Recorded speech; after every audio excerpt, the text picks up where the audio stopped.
Okay, kids, so if you want, so to download OBS, just search up OBS, easy peasy, open broadcaster software, depending on whatever operating system you use, and just let the fucker download. Here we are, it's downloading. Ignore that. Oh yeah, I've got it installed already.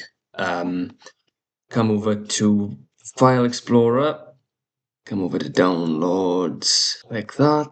Welcome to OBS Studio, yada yada yada. Who the fuck reads any of this? Oh, it's already running. No shit. So anyway, not just how to download it, but also how to use it. So obviously you can see I'm recording. No shit. If you want to, you obviously you got your audio input capture, your display capture, which is what this is. My mic would be this. All of that.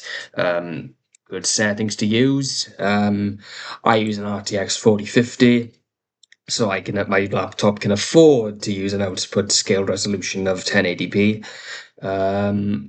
Use the settings I'd recommend you use. Yada yada. Pause the video if you care enough to fucking look.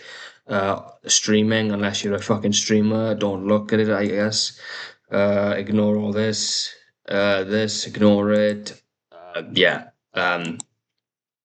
And of course, if you're not stupid, the record button is here. But yeah, so that's how you download, install, even though technically I only showed you how to fucking download it off the internet. And showed you how to, click the record button. Anyway, yeah, so that's it. Bye bye.